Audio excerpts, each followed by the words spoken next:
question for the new Prime Minister. How'd you have a heart so sinister?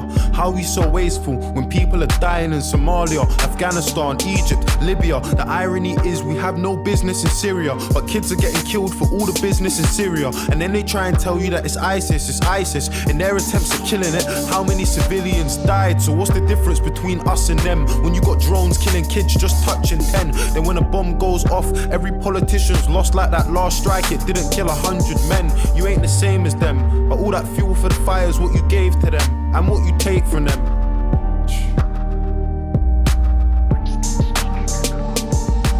All my life I know my mum's been working, in and out of nursing, struggling, hurting. I just find it fucked that the government is struggling to care for a person that cares for a person. So where's the discussion on wages and budgets, how they made them redundant? When I was a young'un, the letters in her car said my mum was overdraft, but somehow I still had dinner money in my pocket. And even the little things like ordering pizza were probably the reason for overtime in the evening. 5 till 10, 6 hours of sleeping for 22 years. My mum was doing it cleaning, dreaming that her kids would have a better life, going bed at night, struggling with getting by. That's the reality for millions of people in a nation where a lot of us were looking for a second try.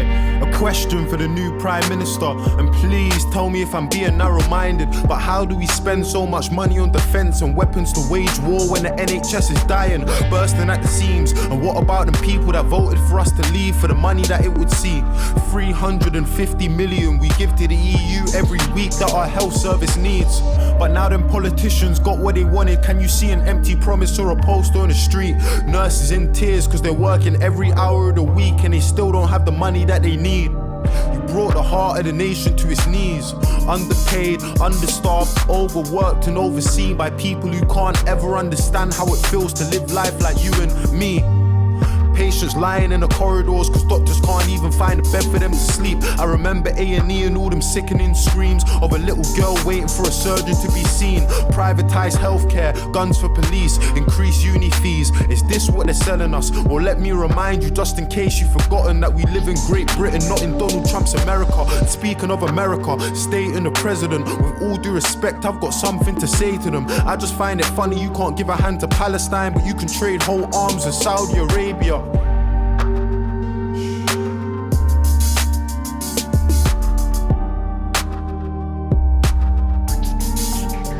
Look, I got a question for the new Prime Minister. At Grenfell Tower, your response was ridiculous. You hid like a coward behind your 5 million, dodged responsibility and acted like you're innocent. And I can see you're terrified. You're not good at telling lies. I'm getting why you stay away from everything that's televised. You look like a robot and you don't speak with any life. It feels to me like any guy in press could have said them lines. Imagine going to the council for the safety of your block and you got kids but they're ignoring you at every time. Everyone who knew about that cladding should really be going prison under rule of joint enterprise. But if it ain't a little kid with a knife, I bet that judge is going easy when he's giving him time. They don't deserve to be free. Any builder MP that knew about the conditions but did it to save cheese. When I listened to the things that the residents had seen, I was so shocked I couldn't even speak.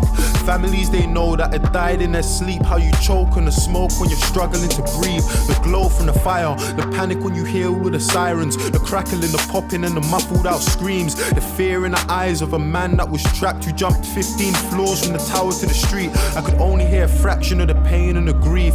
Closing my eyes, trying hard not to cry at the joy and relief in the face of a man when a woman from the flat said his neighbour was alive. No help from the council in keeping any list or the people that survived, his neighbours and peers. And for that whole meeting I could see that he was trying, so his smile was an island in a sea full of tears. Look, I got a message for our old Prime Minister, David Cameron. I mean, you fucked us, resigned and sneaked out the firing line. I wanna know how you managed it.